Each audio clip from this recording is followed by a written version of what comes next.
잠들기 전 하루 종일 나눈 대화들이 마치 영화의 한 장면처럼 머릿속에서 재생되기 시작합니다.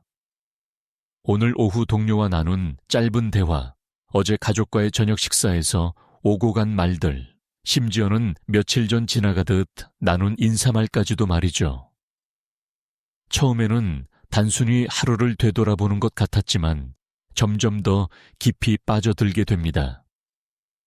내가 했던 말이 적절했을까? 상대방이 내 말을 어떻게 받아들였을까? 혹시 오해를 했을까? 하는 생각들이 꼬리에 꼬리를 물고 이어집니다. 이런 경험 여러분도 있으시죠?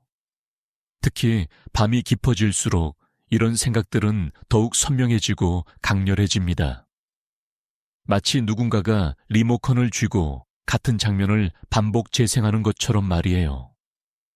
때로는 며칠 전, 때로는 몇 년 전의 대화까지도 갑자기 떠오르며 우리를 괴롭힙니다. 왜 하필 지금, 왜 하필 이 시간에 이런 생각들이 찾아오는 걸까요? 많은 분들이 이런 현상을 단순한 걱정이나 스트레스로 치부하지만 실제로는 훨씬 더 깊고 복잡한 심리적 메커니즘이 작동하고 있습니다. 20세기의 위대한 심리학자 칼 구스타프 융기, 평생에 걸쳐 연구한 인간 정신의 구조와 작동 원리를 통해 보면 이 현상은 우리의 무의식이 보내는 중요한 신호입니다. 단순히 귀찮은 반복이 아니라 우리 마음 깊은 곳에서 무언가를 처리하고 통합하려는 자연스러운 과정인 것이죠.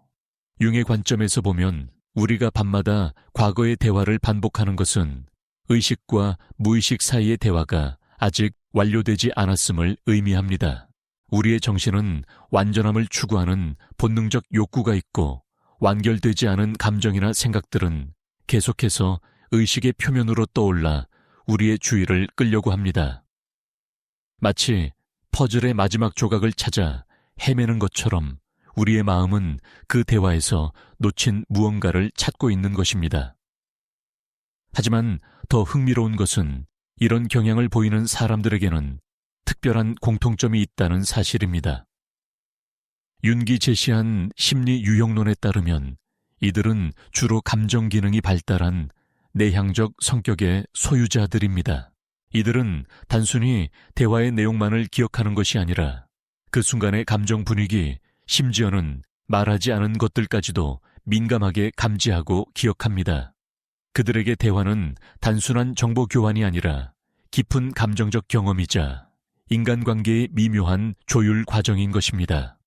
이런 사람들은 다른 사람의 말 속에 숨겨진 의미를 읽어내는 뛰어난 능력을 가지고 있습니다.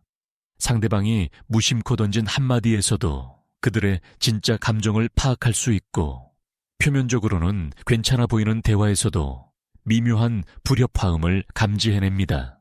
하지만 바로 이런 민감함 때문에 그들은 다른 사람들보다 더 많은 정보를 처리해야 하고 더 복잡한 감정적 경험을 소화해야 합니다. 문제는 현대사회의 빠른 속도와 표면적인 소통 문화가 이런 깊이 있는 처리 과정을 방해한다는 점입니다. 하루에도 수십 수백 번의 대화를 나누지만 그 하나하나를 제대로 소화할 시간은 주어지지 않습니다. SNS에 짧은 댓글 카카오톡에 간단한 메시지 업무 미팅에서의 형식적인 대화들까지 우리는 끊임없이 소통하지만 진정한 교감은 점점 더 어려워지고 있습니다. 그래서 밤이 되면 조용해진 공간에서 우리의 무의식은 비로소 활동을 시작합니다. 낮 동안 제대로 처리하지 못했던 감정들, 완결되지 않은 대화들, 오해받았을지도 모른다는 불안들이 모두 한꺼번에 의식 위로 떠올라 오는 것이죠. 이는 우리 정신이 건강한 상태를 유지하려는 자연스러운 노력의 일환입니다. 하지만 많은 사람들이 이런 현상을 부정적으로만 바라보며 이를 멈추려고 애씁니다. 술을 마시거나 TV를 켜놓거나 스마트폰을 들여다보며 이런 생각들을 차단하려고 하죠. 하지만 융의 관점에서 보면 이는 우리 정신이 보내는 중요한 메시지를 무시하는 것과 같습니다. 마치 몸이 아플 때 보내는 신호를 진통제로만 억누르는 것처럼 말이에요. 진정한 해결책은 이런 반복적인 사고를 단순히 차단하는 것이 아니라 그 이면에 숨겨진 메시지를 이해하는 것입니다. 왜 우리는 특정한 대화들을 계속 떠올리게 될까요? 그 대화에서 우리가 놓친 것은 무엇일까요? 우리의 무의식이 우리에게 전하려는 메시지는 무엇일까요? 이것이 바로 오늘 우리가 함께 탐구해 볼 주제입니다. 융의 깊이 있는 통찰을 통해 밤마다 반복되는 이 현상의 진정한 의미를 발견하고 더 나아가 이를 통해 자기 자신을 더 깊이 이해하며 궁극적으로는 더 건강하고 통합된 정신 상태로 나아가는 방법을 찾아보겠습니다. 왜 어떤 사람들은 다른 사람들보다 이런 경향이 강할까요? 융이 말하는 심리 유형론의 관점에서 보면 우리 각자는 태어날 때부터 고유한 심리적 성향을 가지고 있습니다. 이는 옳고 그름의 문제가 아니라 단순히 서로 다른 방식으로 세상을 인식하고 처리하는 차이입니다. 마치 어떤 사람은 오른손잡이고 어떤 사람은 왼손잡이인 것처럼 말이죠. 특히 감정 기능이 우세한 사람들은 논리나 사실보다는 가치와 의미, 그리고 인간관계의 조화를 우선시합니다. 이들에게 대화는 단순한 정보 전달이 아니라 마음과 마음을 나누는 소중한 순간입니다. 그래서 상대방이 어떤 기분이었을지, 내 말이 상대방에게 어떤 영향을 미쳤을지를 계속 생각하게 되는 것이죠.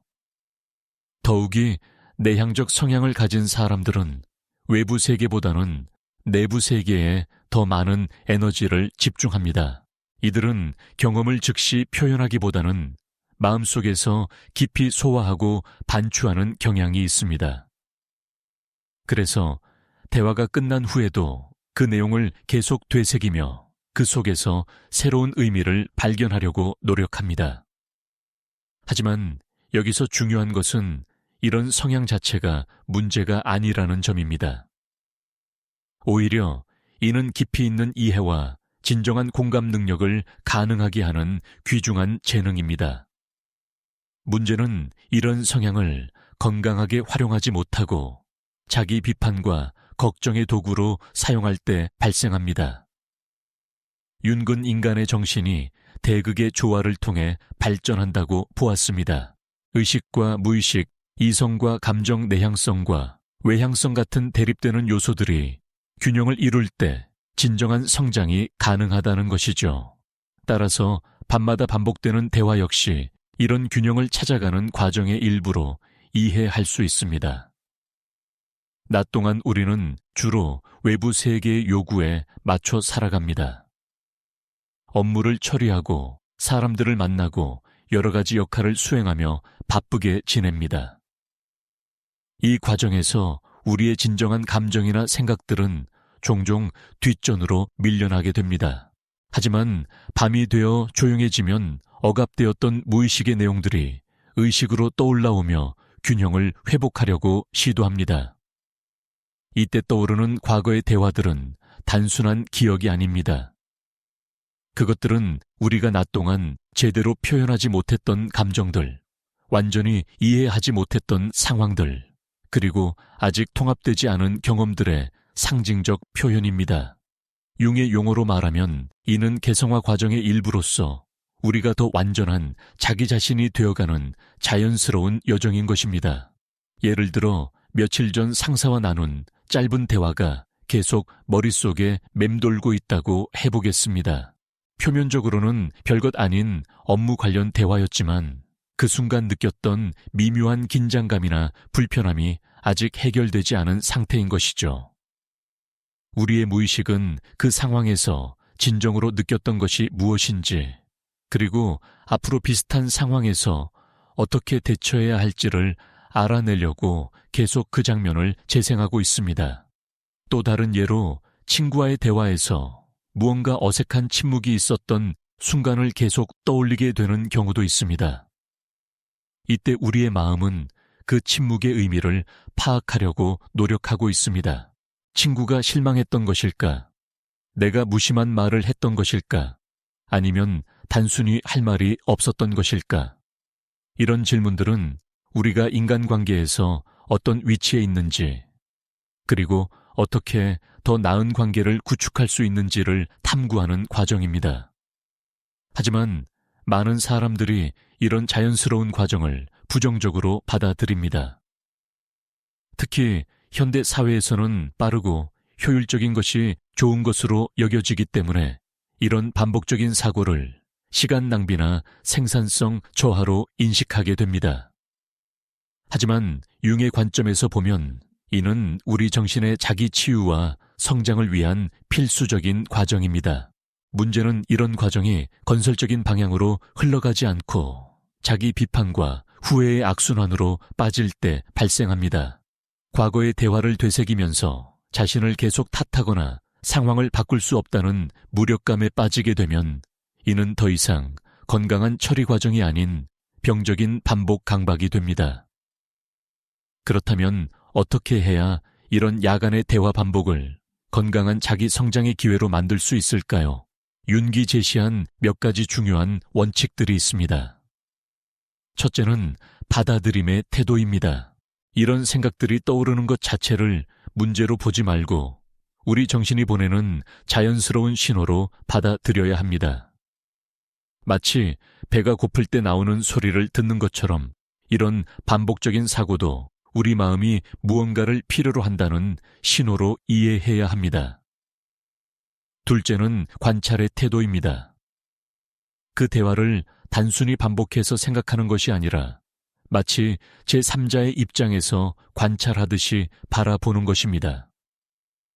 그때 내가 어떤 감정을 느꼈는지, 상대방은 어떤 상태였는지, 그리고 그 상황에서 무엇이 진정으로 일어났는지를 객관적으로 파악해보는 것이죠. 셋째는 의미 찾기입니다. 그 대화가 나에게 무엇을 가르쳐 주려고 하는지, 그리고 나의 성장을 위해 어떤 교훈을 담고 있는지를 탐구해보는 것입니다. 단순히 후회하거나 자책하는 것이 아니라 그 경험을 통해 무엇을 배울 수 있는지에 초점을 맞추는 것이죠. 이런 과정을 통해 우리는 밤마다 찾아오는 과거의 대화들을 더 이상 괴로운 침입자가 아닌 소중한 내면의 목소리로 받아들일 수 있게 됩니다. 그리고 이를 통해 우리는 자기 자신을 더 깊이 이해하고 더 나은 인간관계를 구축하며 궁극적으로는 더 통합된 인격체로 성장해 나갈 수 있습니다. 융기 말했듯이 우리의 목표는 완벽한 사람이 되는 것이 아니라 완전한 사람이 되는 것입니다. 완전함이란 모든 면에서 뛰어나다는 의미가 아니라 자신의 모든 측면을 인정하고 받아들이며 통합하는 것을 의미합니다. 밤마다 떠오르는 과거의 대화들도 바로 이런 통합의 과정에서 나타나는 자연스러운 현상인 것입니다. 하지만 우리가 이런 현상을 경험할 때 가장 먼저 떠오르는 감정은 보통 불편함입니다. 왜 이런 생각이 자꾸만 떠오르는지, 왜 나만 이런 걸 계속 생각하게 되는지에 대한 의문과 함께 말이죠. 특히 한국 사회처럼 빨리빨리 문화가 강하고 효율성을 중시하는 환경에서는 이런 반복적인 사고가 더욱 부담스럽게 느껴질 수 있습니다.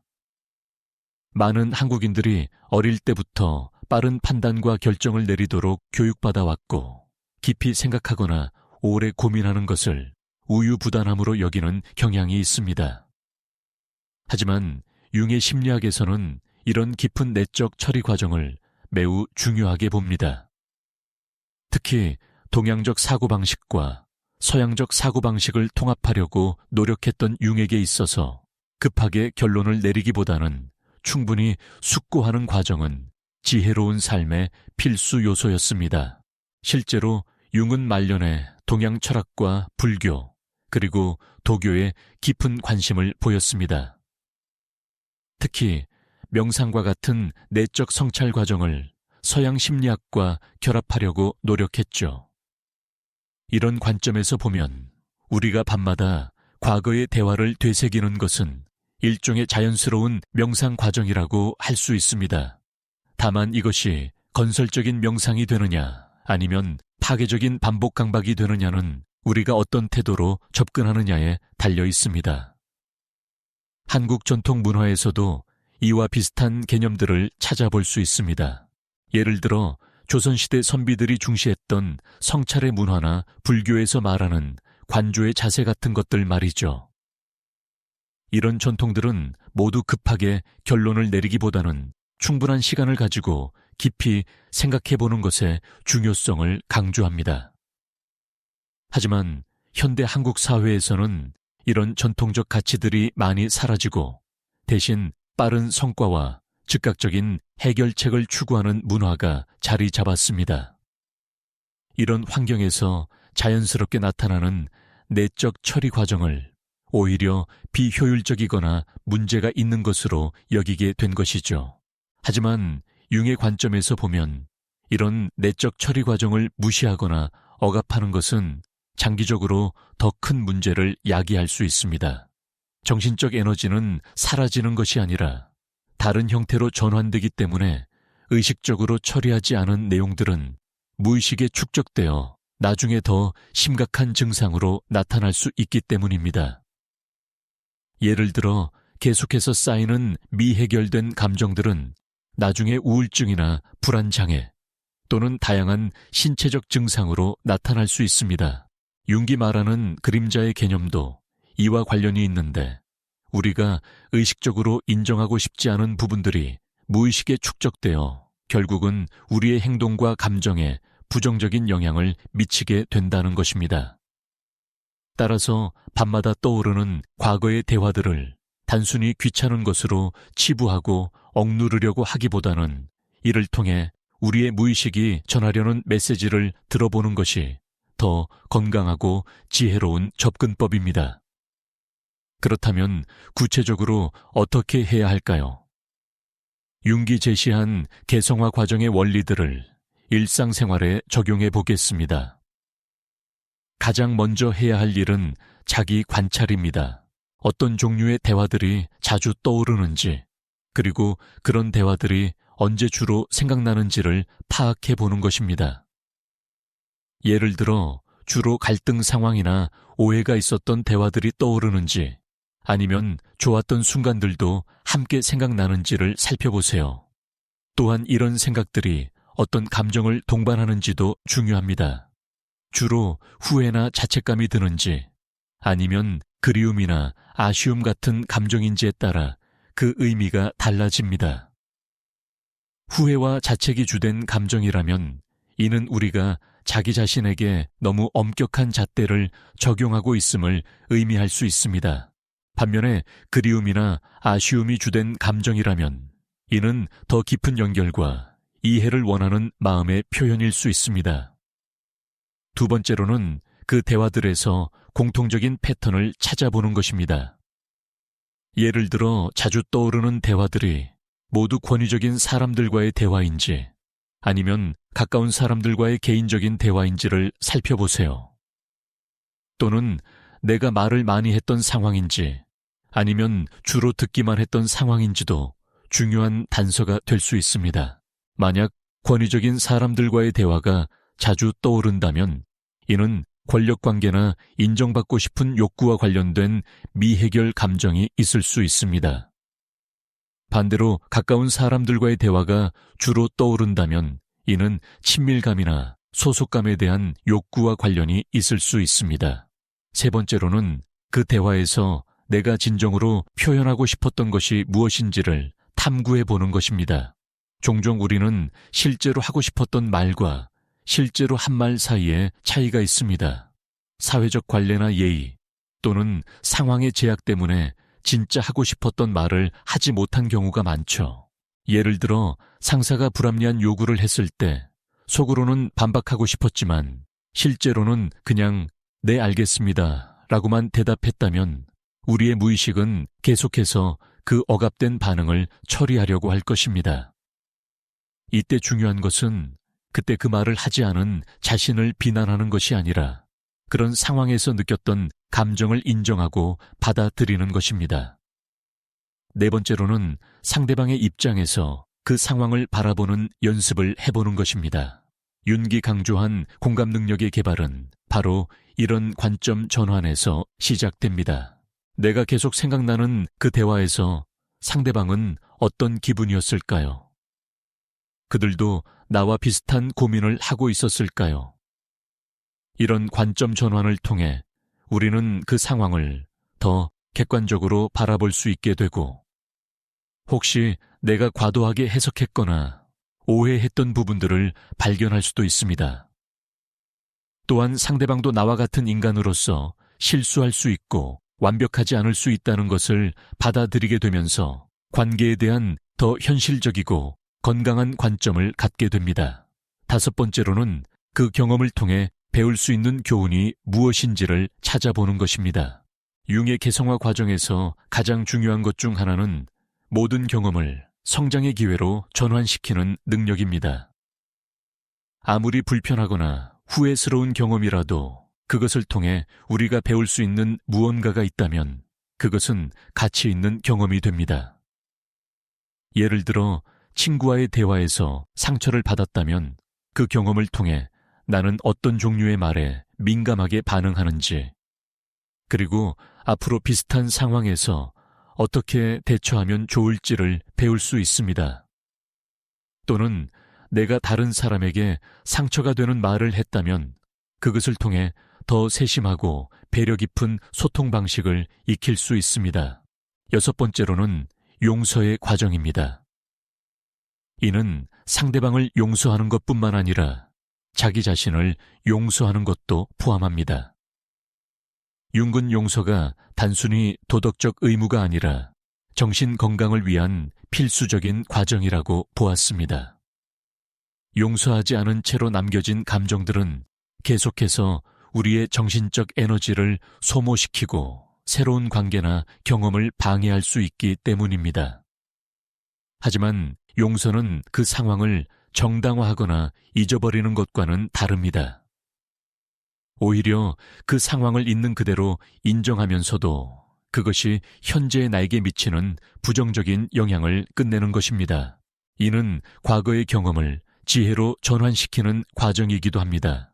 일곱 번째로는 현재 순간으로 돌아오는 연습입니다. 과거의 대화를 반추하는 것 자체는 자연스러운 과정이지만 그것에만 머물러 있다면 현재 순간을 놓치게 됩니다. 윤기 말하는 개성화는 과거와 미래를 통합하면서도 현재 순간에 충실하게 사는 것을 의미합니다.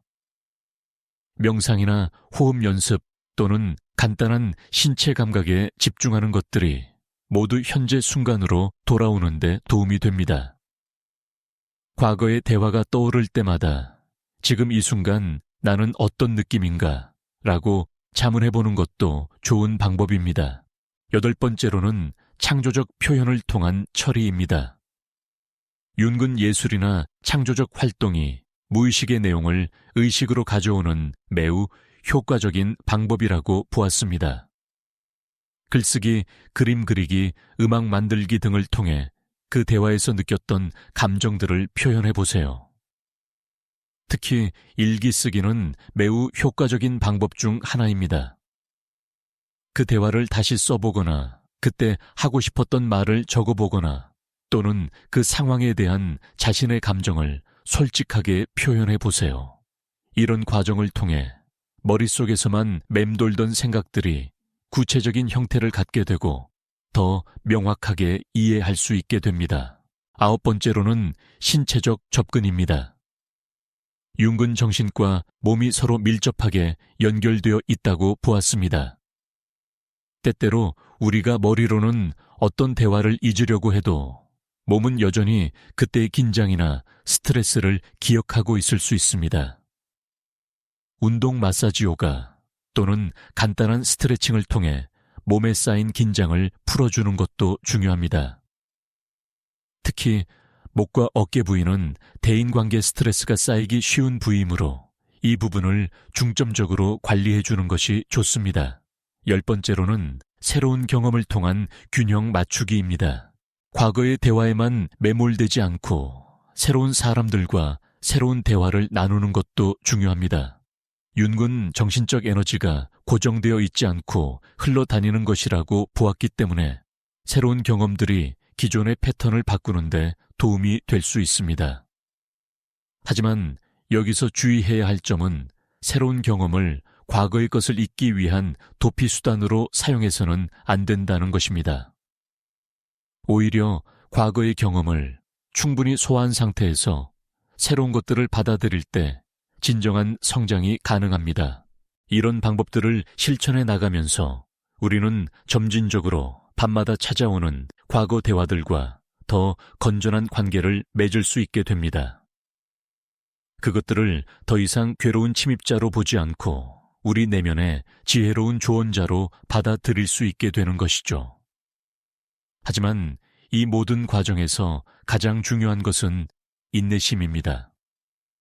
융의 개성화 과정은 하루아침에 이루어지는 것이 아니라 평생에 걸친 여정입니다. 따라서 즉각적인 변화를 기대하기보다는 장기적인 관점에서 자기 자신과의 관계를 개선해 나가는 것이 중요합니다. 또한 이런 과정에서 전문가의 도움을 받는 것도 필요할 수 있습니다. 특히 과거의 대화들이 너무 고통스럽거나 일상생활에 심각한 지장을 주는 경우라면 상담이나 치료를 통해 전문적인 지원을 받는 것이 좋습니다.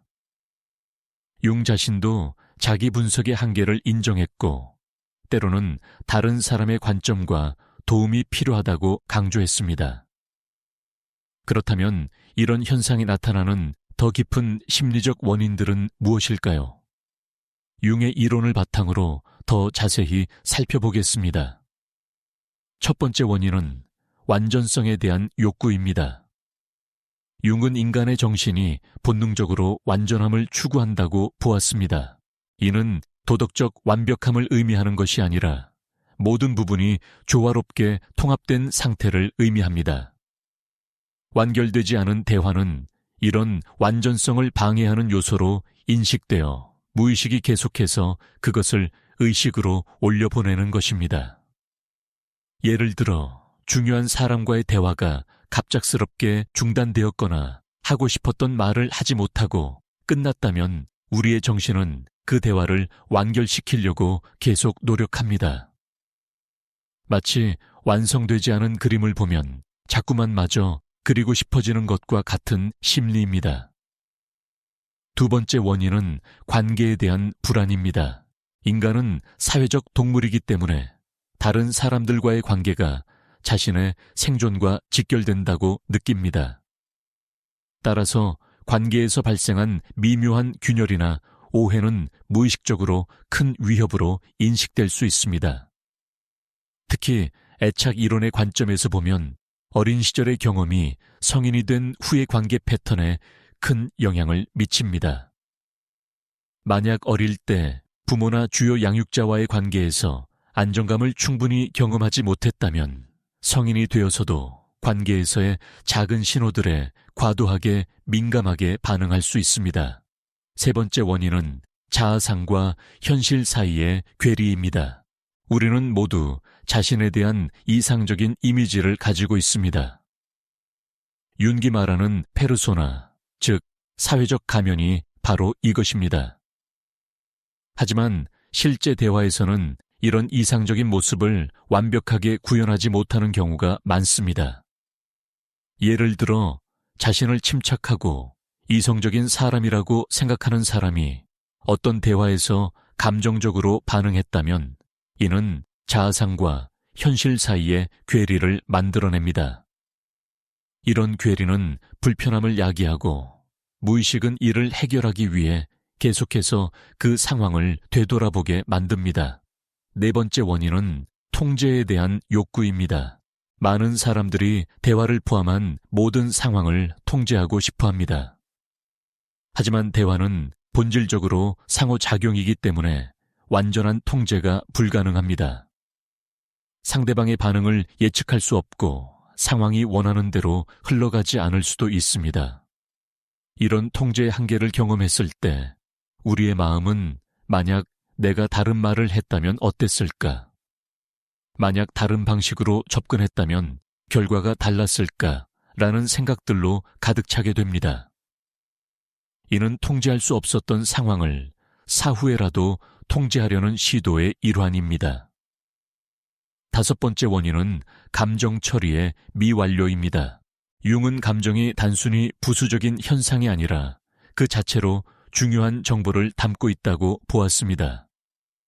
대화 중에 느꼈던 감정들이 제대로 처리되지 않으면 그 감정들은 무의식에 남아서 계속해서 처리를 요구하게 됩니다. 특히 부정적인 감정들, 예를 들어 분노, 슬픔, 두려움 같은 것들은 사회적으로 표현하기 어려운 경우가 많습니다. 대화 중에 이런 감정들을 느꼈지만 표현하지 못했다면 그 감정들은 억압된 채로 남아있게 되고 나중에 그 대화를 반복해서 떠올리게 만드는 원동력이 됩니다. 여섯 번째 원인은 의미 부여의 욕구입니다. 인간은 의미를 찾는 존재입니다. 모든 경험에 의미를 부여하고 그 의미를 통해 자신의 삶을 이해하려고 합니다. 하지만 어떤 대화들은 그 순간에는 명확한 의미가 보이지 않을 수 있습니다. 이런 경우 우리의 마음은 계속해서 그 대화를 되돌아보면서 숨겨진 의미를 찾으려고 노력합니다. 그가 그 말을 한 진짜 이유는 무엇일까? 그 표정은 무엇을 의미하는 것일까? 같은 질문들이 계속해서 떠오르는 것이죠. 일곱 번째 원인은 학습과 적응의 욕구입니다. 인간의 뇌는 과거의 경험을 통해 미래에 더 나은 결과를 얻으려고 노력합니다. 따라서 중요하다고 인식된 대화들은 계속해서 분석되고 재검토됩니다.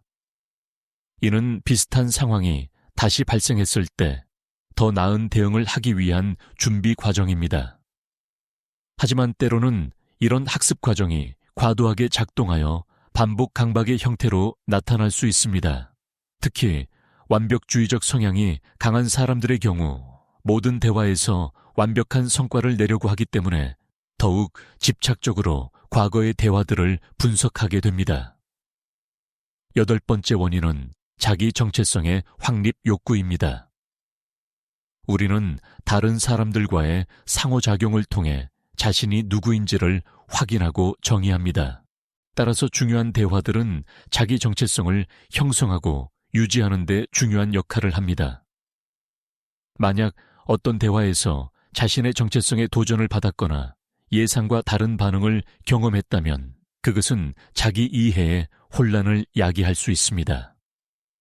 이런 경우 무의식은 계속해서 그 대화를 되돌아보면서 자기 정체성의 일관성을 회복하려고 노력합니다. 아홉 번째 원인은 사회적 지위에 대한 걱정입니다.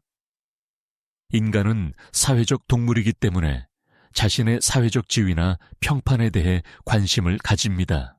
특히 권위가 있는 사람이나 중요한 사람과의 대화에서는 자신이 어떻게 비춰졌을지에 대한 걱정이 클 수 있습니다. 이런 걱정은 그 대화를 계속해서 되돌아보게 만들고 혹시 내가 무능해 보였을까? 내 말이 적절했을까? 와 같은 자기 의심을 불러일으킵니다. 특히 경쟁이 치열한 환경에서 일하는 사람들이나 사회적 성취에 대한 압박을 많이 받는 사람들에게서 이런 패턴이 자주 나타납니다. 열 번째 원인은 미래에 대한 불안입니다. 과거의 대화를 되돌아보는 것이 단순히 과거에 대한 후회만은 아닙니다. 종종 그것은 미래에 대한 불안의 표현이기도 합니다. 이런 식으로 대화하면 앞으로 관계가 어떻게 될까? 내가 한 말 때문에 문제가 생기지는 않을까? 와 같은 걱정들이 과거의 대화를 계속 떠올리게 만듭니다. 이런 다양한 원인들을 이해하면 우리는 자신의 반복적인 사고 패턴을 더 명확하게 파악할 수 있습니다. 그리고 각각의 원인에 맞는 적절한 대처 방법을 찾을 수 있게 됩니다. 예를 들어 만약 주된 원인이 관계에 대한 불안이라면 애착 이론에 기반한 접근이 도움이 될 수 있습니다. 안정적인 관계 경험을 늘리고 자기 돌봄의 기술을 익히며 관계에 대한 현실적인 기대를 갖는 연습을 하는 것이죠. 만약 주된 원인이 완벽주의라면 실수를 받아들이는 연습과 함께 충분히 조음의 개념을 받아들이는 것이 중요합니다. 모든 대화가 완벽할 필요는 없다는 것을 인정하고 인간관계에서는 때로 어색함이나 오해가 자연스럽다는 것을 받아들이는 것이죠. 만약 주된 원인이 자기 정체성의 혼란이라면 자기 탐구의 과정이 필요할 수 있습니다. 자신의 가치관, 신념, 그리고 진정한 욕구가 무엇인지를 명확히 하고 다른 사람들의 평가에 덜 의존하는 견고한 자아상을 구축하는 것이 도움이 됩니다. 하지만 무엇보다 중요한 것은 이런 현상 자체를 병리적인 것으로 보지 않는다는 점입니다. 융의 관점에서 보면 이는 우리 정신이 더 건강하고 통합된 상태로 나아가려는 자연스러운 노력의 일환입니다. 문제는 현상 자체가 아니라 우리가 그것에 어떻게 반응하느냐에 있습니다. 건설적인 반응은 이런 반복적인 사고를 자기 이해와 성장의 기회로 활용하는 것입니다. 반면에 파괴적인 반응은 이를 자기 비판과 자책의 도구로 사용하는 것입니다. 같은 현상이라도 우리의 태도에 따라 독이 될 수도 있고 약이 될 수도 있는 것이죠. 윤기 강조한 것 중 하나는 대극의 통합입니다. 빛과 어둠, 선과 악의식과 무의식과 같은 대립되는 요소들을 배제하지 않고 통합할 때 진정한 온전함에 도달할 수 있다는 것입니다. 마찬가지로 과거의 대화를 떠올리는 것 역시 긍정적인 측면과 부정적인 측면을 모두 가지고 있습니다.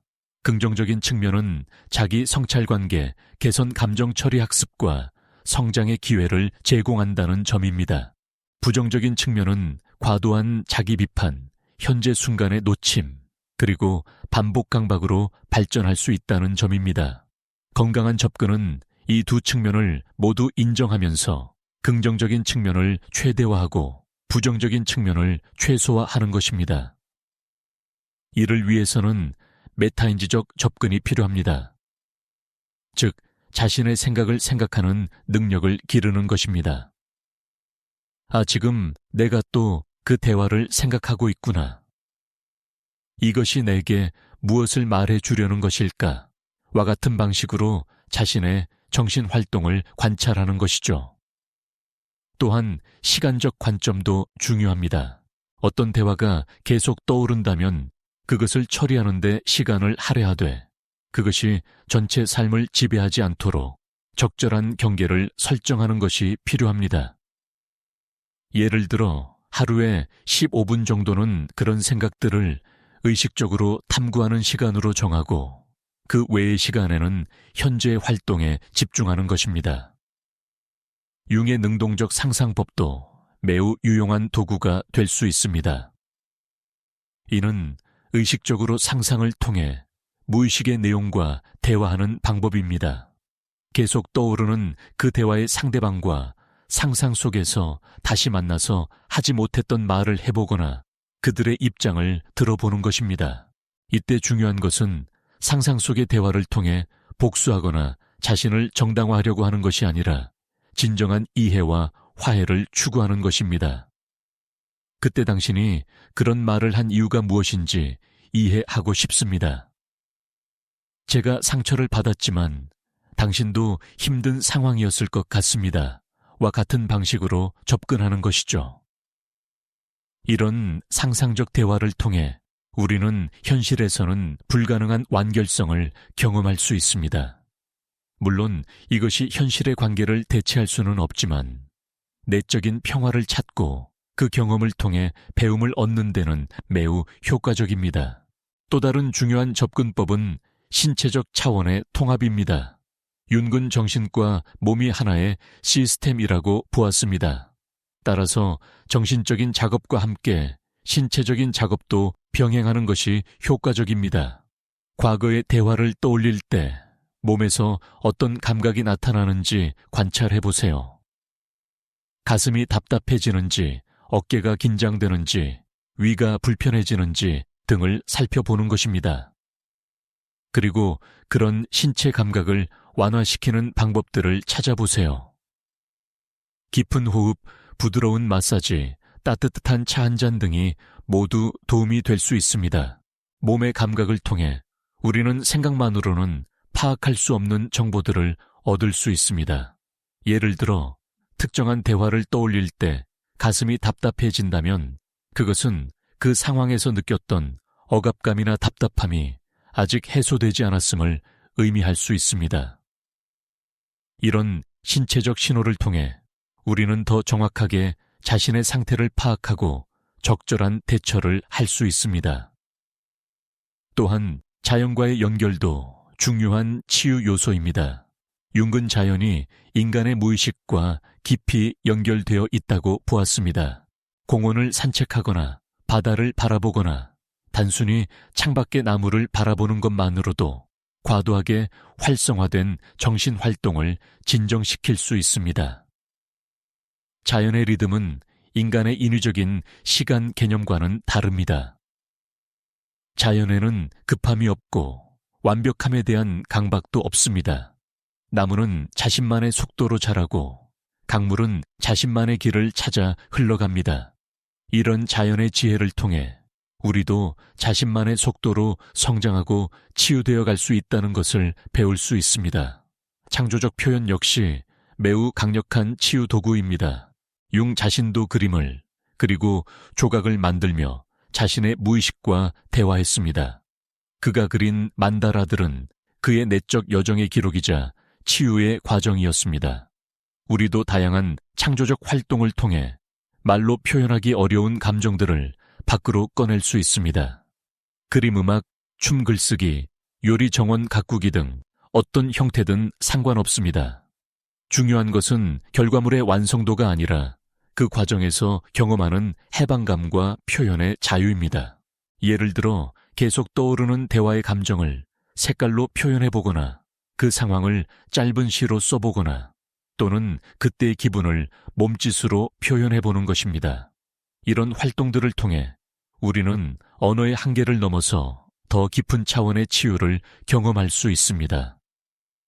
특히 한국 문화에서는 감정 표현에 대한 사회적 제약이 많기 때문에 이런 창조적 표현이 더욱 중요한 의미를 가집니다. 어릴 때부터 참는 것이 미덕이라고 배워온 많은 분들에게 자유로운 표현은 처음에는 어색할 수 있습니다. 하지만 바로 그렇기 때문에 더욱 필요한 과정이기도 합니다. 융은 그림자의 개념을 통해 우리가 억압하거나 인정하고 싶지 않은 부분들도 우리 자신의 일부라는 것을 강조했습니다. 완벽하지 못했던 대화 서투른 표현, 감정적인 반응들도 모두 우리의 진정한 모습입니다. 이런 부분들을 부끄러워하거나 숨기려고 하지 말고 오히려 인간다운 면모로 받아들일 때 진정한 자기 수용이 가능해집니다. 많은 사람들이 자신의 감정적인 반응을 유치하다거나 비이성적이다라고 판단하며 억압하려고 합니다. 하지만 감정은 우리에게 중요한 정보를 제공하는 나침반과 같은 역할을 합니다. 어떤 상황에서 불편함을 느꼈다면 그것은 우리의 가치관이나 욕구가 무언가와 충돌했다는 신호입니다.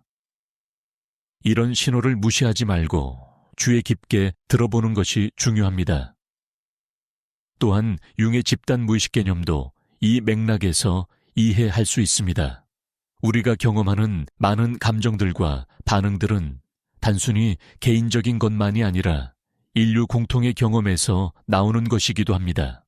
관계에서의 불안, 오해받는 것에 대한 두려움, 소속감에 대한 욕구 등은 모든 인간이 공유하는 보편적인 경험입니다. 이것을 인식하면 우리는 자신만 이런 어려움을 겪는다는 고립감에서 벗어날 수 있습니다. 밤마다 과거의 대화를 되새기는 것도 나만의 특이한 습관이 아니라 많은 사람들이 경험하는 자연스러운 현상임을 알게 되면 자기 자신에 대한 판단을 줄일 수 있습니다. 윤기 제시한 또 다른 중요한 개념은 동시성입니다. 이는 의미 있는 우연의 일치를 뜻하는데 때로는 우리가 고민하고 있는 문제에 대한 답이 예상치 못한 방식으로 찾아올 수 있다는 것입니다. 계속 떠오르는 과거의 대화에 대해 고민하고 있을 때 우연히 읽게 된 책의 한 구절이나 친구의 무심한 말 한마디에서 깨달음을 얻을 수도 있습니다. 이런 경험을 위해서는 마음을 열고 주변의 신호들에 주의를 기울이는 태도가 필요합니다. 너무 머리로만 해결하려고 하지 말고 직관과 우연에도 귀를 기울이는 것입니다.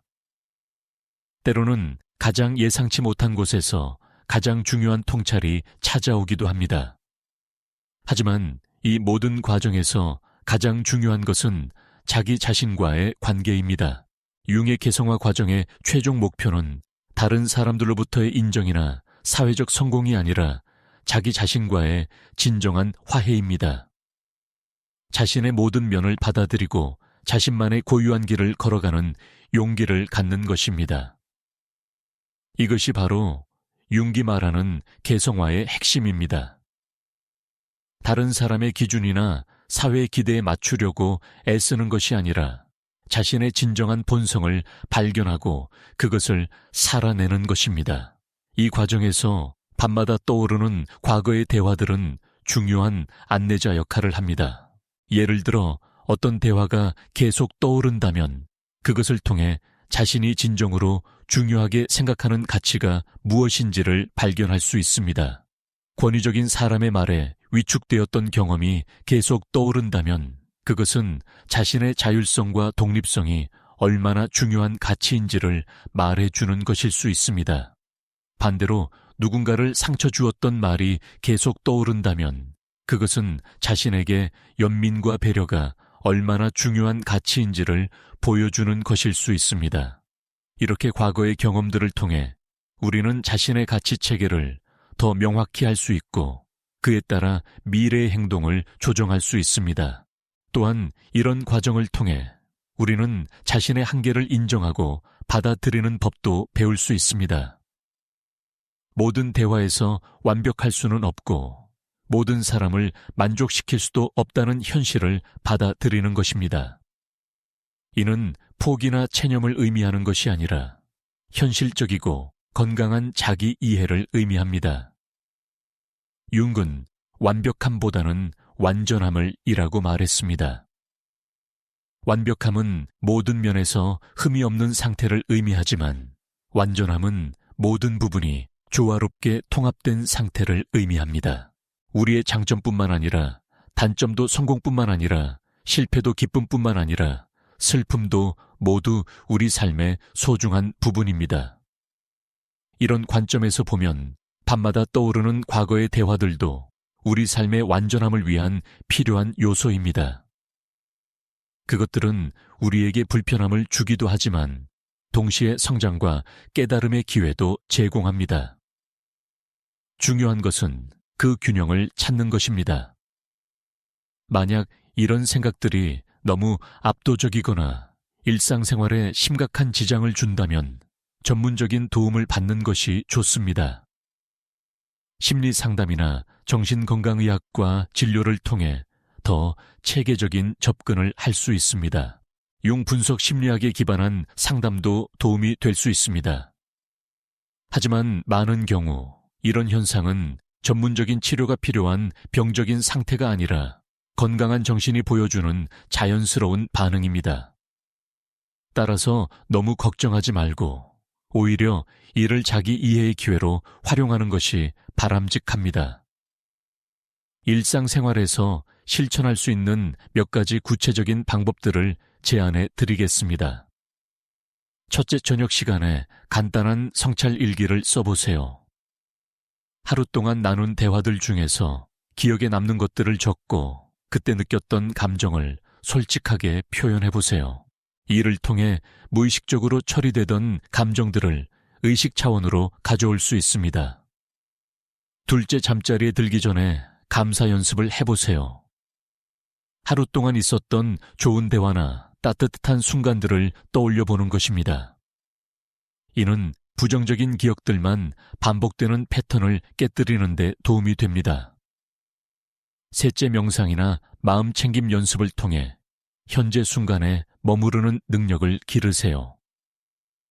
과거의 대화가 떠오를 때마다 지금 이 순간 나는 안전하고 괜찮다라고 자신에게 말해주세요. 넷째 신체 활동을 늘려보세요. 산책, 요가, 스트레칭 등을 통해 몸에 쌓인 긴장을 풀어주면 마음의 긴장도 함께 완화됩니다. 다섯째, 창조적인 활동에 참여해보세요.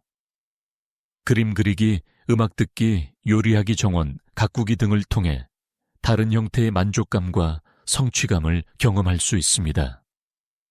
여섯째, 신뢰할 수 있는 사람과 이런 경험을 나누어 보세요. 혼자서만 고민하지 말고 가족이나 친구와 대화를 통해 새로운 관점을 얻을 수 있습니다. 일곱째, 독서를 통해 다른 사람들의 경험과 지혜를 접해보세요. 특히 심리학이나 철학 관련 책들은 자기 이해에 큰 도움이 됩니다. 여덟째, 자연과 접촉하는 시간을 늘려보세요. 공원 산책, 등산, 바닷가, 걷기 등을 통해 자연의 치유력을 경험할 수 있습니다. 아홉째, 새로운 사람들과의 만남을 통해 다양한 대화 경험을 쌓아보세요. 과거의 패턴에서 벗어나 새로운 관계의 가능성을 탐험해보는 것입니다. 열째, 전문가의 도움을 받는 것을 두려워하지 마세요. 심리 상담은 약한 사람이 받는 것이 아니라 자신을 더 잘 이해하고 성장하고 싶은 사람이 받는 것입니다. 이런 방법들을 실천하면서 가장 중요한 것은 자기 자신에 대한 인내심입니다. 변화는 하루아침에 일어나지 않습니다. 특히 깊이 뿌리내린 정신적 패턴들은 시간이 걸려야 변화됩니다. 따라서 즉각적인 결과를 기대하기보다는 장기적인 관점에서 꾸준히 노력하는 것이 중요합니다. 또한 완전한 해결을 목표로 하지 마세요. 과거의 대화를 전혀 떠올리지 않는 상태가 되는 것이 목표가 아닙니다. 오히려 그런 생각들이 떠올랐을 때 그것들과 건강한 관계를 맺는 것이 목표입니다. 그 생각들을 적이 아닌 친구로, 방해자가 아닌 조언자로 받아들일 수 있게 되는 것입니다. 융의 심리학에서 말하는 치유는 증상의 제거가 아니라 의미의 발견입니다. 고통스러운 경험도 그 속에서 의미를 찾을 수 있다면 변화의 씨앗이 될 수 있습니다. 밤마다 떠오르는 과거의 대화들도 마찬가지입니다. 그 속에서 자기 이해의 단서를, 성장의 방향을, 그리고 더 나은 관계를 위한 지혜를 발견할 수 있다면 그것들은 더 이상 고통의 원인이 아니라 성장의 동력이 됩니다. 이런 과정을 통해 우리는 점진적으로 내적 평화를 찾아갈 수 있습니다. 외부의 평가나 인정에 덜 의존하고 자신만의 내적 기준을 갖게 됩니다. 다른 사람과의 대화에서도 더 자연스럽고 진정성 있게 소통할 수 있게 됩니다. 왜냐하면 자기 자신을 받아들인 사람은 다른 사람도 더 쉽게 받아들일 수 있기 때문입니다. 또한 실수나 어색한 순간들을 너무 심각하게 받아들이지 않게 됩니다. 완벽한 대화란 존재하지 않으며 모든 인간관계에는 오해와 갈등이 따를 수 있다는 것을 자연스럽게 받아들이게 됩니다. 이런 현실적인 기대를 가지게 되면 대화에 대한 부담이 줄어들고 더 편안하고 솔직한 소통이 가능해집니다. 궁극적으로 이 모든 과정의 목표는 더 진정한 자기 자신이 되는 것입니다. 다른 사람의 기대나 사회적 기준에 맞추려고 애쓰는 것이 아니라 자신의 고유한 성격과 가치관을 바탕으로 살아가는 것입니다. 이것이 바로 융기 말하는 개성화의 최종 목표입니다. 개성화된 사람은 다른 사람들과 더 깊고 의미 있는 관계를 맺을 수 있습니다. 왜냐하면 자신을 잘 알고 받아들인 사람은 다른 사람의 고유함도 존중할 수 있기 때문입니다. 또한 자신의 그림자를 인정한 사람은 다른 사람의 약점이나 실수에 대해서도 더 관용적일 수 있습니다. 이런 성숙한 관계에서는 완벽한 대화보다는 진정성 있는 대화가 더 중요해집니다. 서로의 약점을 숨기려고 노력하기보다는 서로를 있는 그대로 받아들이려고 노력합니다. 이런 관계에서는 실수나 오해가 있어도 그것이 관계를 파괴하는 것이 아니라 오히려 더 깊은 이해의 기회가 됩니다. 윤근 인간의 삶을 전반부와 후반부로 나누어 생각했습니다. 전반부는 주로 외부 세계에서의 성취와 적응에 초점을 맞추지만 후반부는 내적 성장과 의미 추구에 더 중점을 둡니다.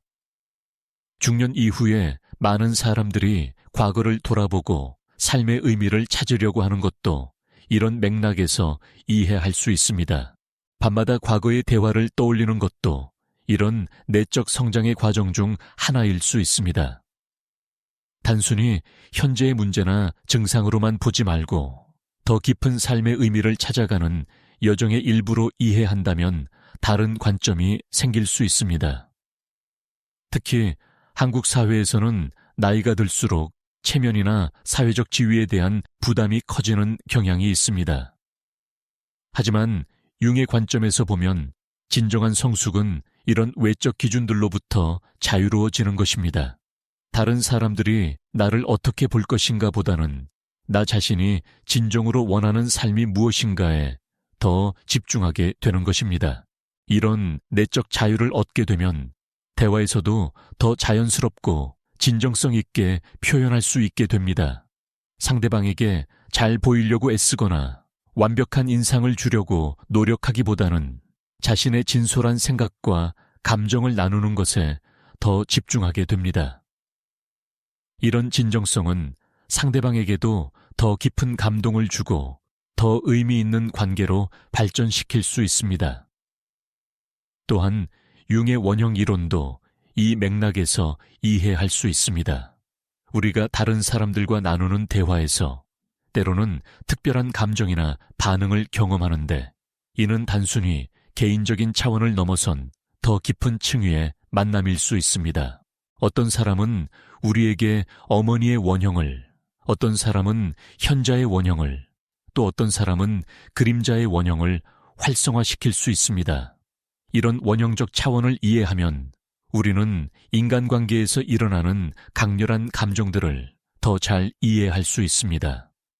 왜 어떤 사람의 말은 유독 상처가 되는지, 왜 어떤 사람과의 대화는 특별히 기억에 남는지를 알 수 있게 되는 것입니다.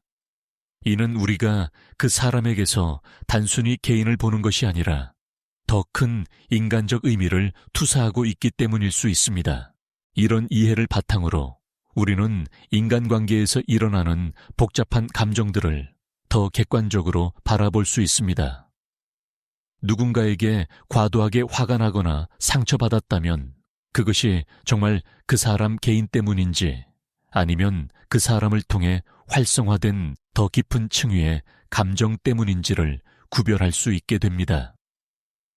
예를 들어 권위적인 상사의 말에 과도하게 반응한다면 그것은 단순히 그 상사 개인의 문제가 아니라 아버지 원형과 관련된 미해결 감정 때문일 수 있습니다.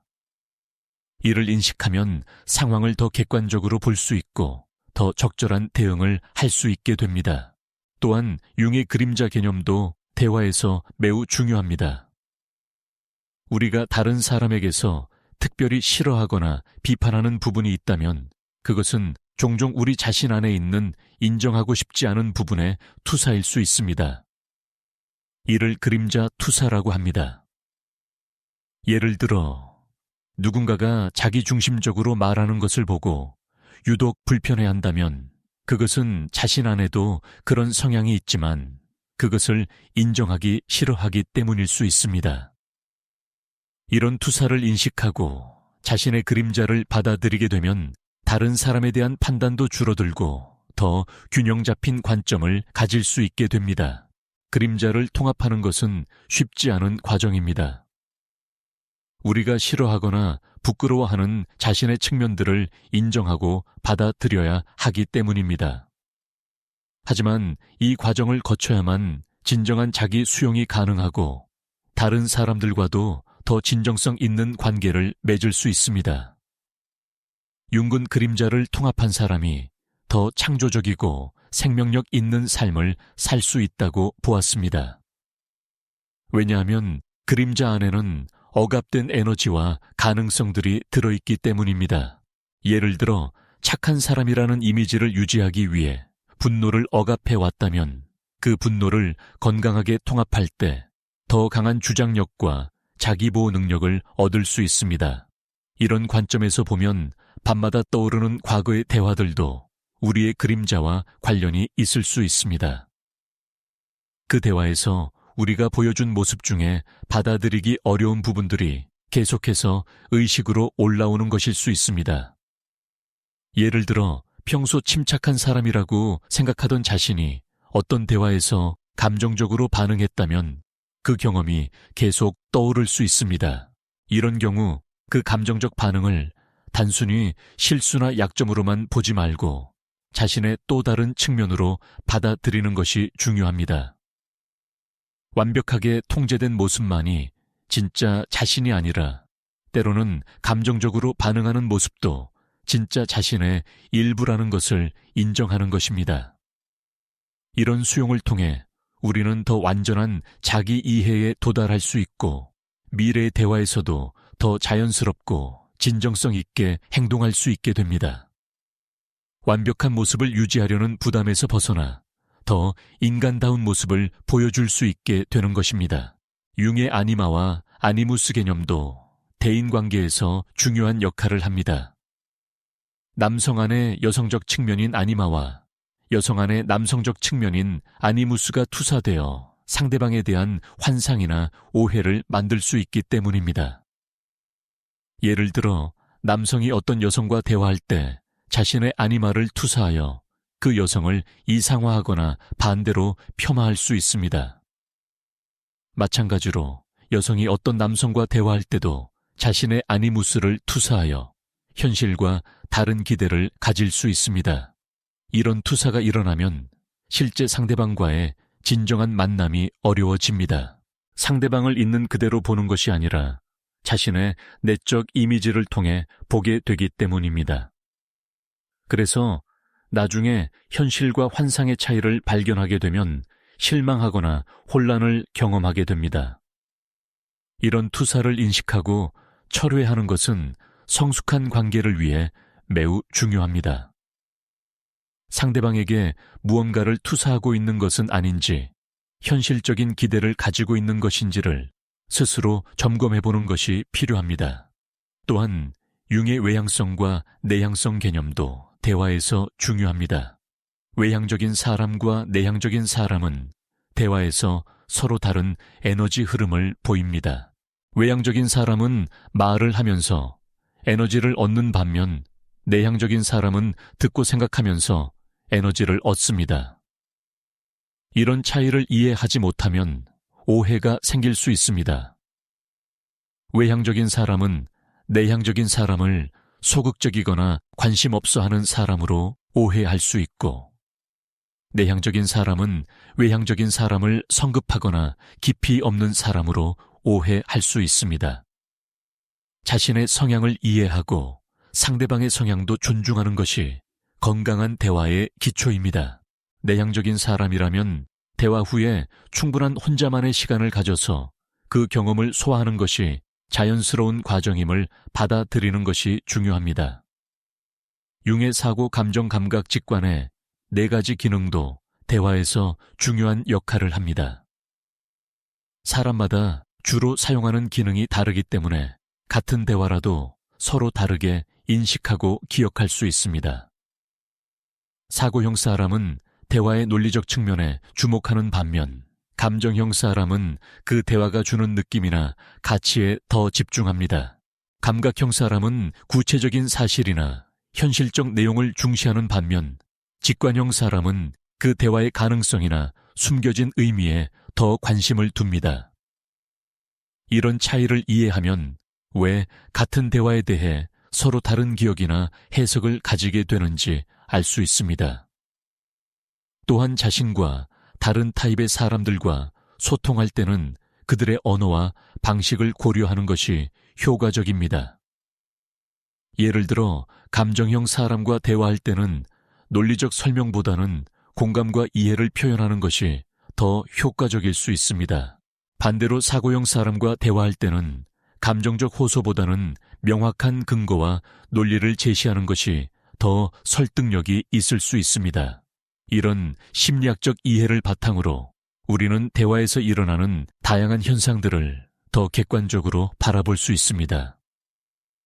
상대방이 나와 다르게 반응한다고 해서 그것이 잘못된 것이 아니라 단순히 다른 방식으로 세상을 인식하고 처리하는 것일 수 있다는 것을 이해할 수 있게 됩니다.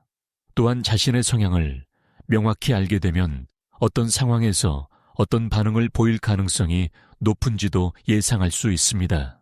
이를 통해 미리 준비하거나 조절할 수 있게 되어 더 효과적인 대화가 가능해집니다. 하지만 이 모든 이론적 이해보다도 더 중요한 것은 실제 경험을 통한 학습입니다. 용도 지나친 이론화보다는 살아있는 경험을 통한 깨달음을 더 중시했습니다. 따라서 이런 개념들을 머리로만 이해하지 말고 실제 대화에서 적용해보고 경험해보는 것이 중요합니다. 매일의 대화들을 의식적으로 관찰해보세요.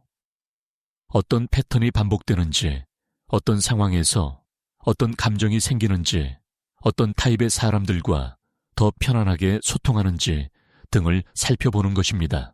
이런 관찰을 통해 자신만의 대화 패턴을 발견하고 개선점을 찾을 수 있습니다. 또한 실험적인 태도를 가져보세요. 평소와 다른 방식으로 대화해보거나 다른 타입의 사람들과 의도적으로 대화해보는 것입니다. 이를 통해 자신의 대화 레퍼토리를 확장하고 더 다양한 상황에 적응할 수 있는 능력을 기를 수 있습니다. 하지만 무엇보다 중요한 것은 자기 자신에 대한 연민과 이해입니다. 완벽한 대화를 하려고 무리하지 말고 실수나 어색함도 자연스러운 인간의 모습으로 받아들이는 것입니다. 윤기 말했듯이 우리의 목표는 완벽함이 아니라 완전함입니다. 모든 면을 포함한 온전한 자기 자신이 되는 것입니다. 결국 밤마다 반복되는 과거의 대화들은 우리에게 이런 완전함을 향한 여정에서 중요한 나침반 역할을 합니다. 그것들은 우리가 어디에 있고 어디로 가야 하는지를 알려주는 소중한 신호들입니다. 이 신호들을 적으로 여기지 말고 친구로 받아들일 때 우리는 진정한 내적 평화와 성장을 경험할 수 있을 것입니다. 융의 마지막 가르침 중 하나는 삶의 후반부에서는 개인적 성취보다는 전체성과 의미를 추구해야 한다는 것이었습니다. 나이가 들수록 외부의 성공이나 인정보다는 내적 만족과 의미 있는 관계가 더 중요해진다는 것입니다. 이런 관점에서 보면 대화에서도 인상 깊게 보이거나 성공적인 결과를 얻는 것보다는 진정성 있는 연결과 상호 이해가 더 중요합니다. 나이가 들수록 체면이나 외적 이미지에 덜 신경 쓰고 대신 진솔한 소통에 더 집중하게 되는 것이 자연스러운 발달 과정입니다. 하지만 이것이 젊은 시절의 노력이나 성취욕을 무시하라는 의미는 아닙니다. 오히려 외적 성취와 내적 성장이 균형을 이룰 때 더 풍부하고 만족스러운 삶이 가능합니다. 대화에서도 마찬가지로 외적인 기술과 내적인 진정성이 조화를 이룰 때 가장 의미 있는 소통이 가능합니다. 궁극적으로 우리가 추구해야 할 것은 자기 자신과의 화해입니다. 완벽하지 못한 과거의 대화들 때로는 서투르고 어색했던 순간들, 그리고 후회스러운 말들까지도 모두 우리 삶의 일부로 받아들이는 것입니다. 이런 수용을 통해서만 우리는 진정한 자유와 평화를 경험할 수 있습니다. 융기 말했듯이 당신이 무의식을 의식하지 않으면 그것이 당신의 삶을 지배하고 당신은 그것을 운명이라고 부를 것입니다. 밤마다 찾아오는 과거의 대화들도 마찬가지입니다. 그것들을 의식하지 않고 그냥 괴로워하기만 한다면 그것들은 계속 우리를 괴롭힐 것입니다. 하지만 그 의미를 이해하고 건설적으로 활용한다면 그것들은 우리 성장의 동력이 될 수 있습니다. 이제 여러분도 오늘 밤부터 과거의 대화가 떠오를 때 다른 태도로 그것들을 맞이해 보세요. 또 이런 생각이 드네 라고 짜증내지 말고 내 마음이 내게 무엇을 말하려고 하는 걸까 라고 물어보세요. 그리고 그 답을 찾아가는 과정 자체를 하나의 소중한 내적 여행으로 받아들여 보세요. 변화는 하루아침에 일어나지 않습니다. 하지만 작은 인식의 변화가 쌓여서 큰 변화를 만들어낼 수 있습니다. 중요한 것은 포기하지 않는 것, 그리고 자기 자신을 믿는 것입니다. 여러분 각자가 가진 내적 지혜는 여러분이 생각하는 것보다 훨씬 크고 깊습니다. 그 지혜를 신뢰하고 따라갈 때 여러분은 더 평화롭고 만족스러운 삶을 살 수 있을 것입니다. 융의 개성화 여정은 평생에 걸친 과정입니다. 완성되는 것이 아니라 계속해서 전개되는 것입니다. 마찬가지로 우리가 과거의 대화들과 건강한 관계를 맺는 것도 하나의 과정입니다. 완전한 해결을 기대하기보다는 조금씩 나아지는 것에 만족하고 그 과정 자체를 소중히 여기는 것이 중요합니다. 마지막으로 이 모든 과정에서 가장 중요한 것은 자기 자신에 대한 사랑과 연민입니다. 완벽하지 못한 자신을 받아들이고 실수하는 자신을 용서하며 성장하려고 노력하는 자신을 격려하는 것입니다. 이런 자기 사랑이 바탕이 될 때 우리는 다른 사람들과도 더 따뜻하고 진정성 있는 관계를 맺을 수 있을 것입니다. 그리고 언제나 기억하세요.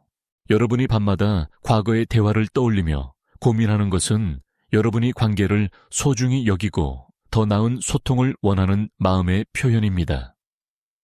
이것은 약점이 아니라 여러분의 따뜻한 인간성의 증거입니다. 이런 소중한 마음을 가진 여러분이기에 분명히 더 깊이 있고 의미 있는 관계들을 만들어갈 수 있을 것입니다. 오늘 밤부터 과거의 대화가 떠올랐을 때 그것을 반갑게 맞이해보세요.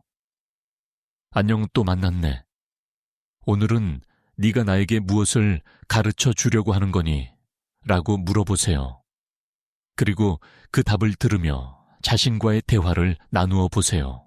이런 내적 대화를 통해 여러분은 점점 더 자기 자신과 가까워지고 더 평화로운 마음으로 잠들 수 있게 될 것입니다. 윤기 우리에게 남긴 가장 큰 선물 중 하나는 인간 정신의 놀라운 치유 능력에 대한 믿음입니다. 아무리 복잡하고 어려운 문제라도 우리 안에는 그것을 해결할 수 있는 지혜와 힘이 있다는 것입니다. 여러분도 이 믿음을 가지고 자신만의 여정을 걸어가시기 바랍니다. 그 길 위에서 여러분이 만나게 될 모든 경험들이 여러분을 더 깊고 넓은 사람으로 만들어줄 것입니다.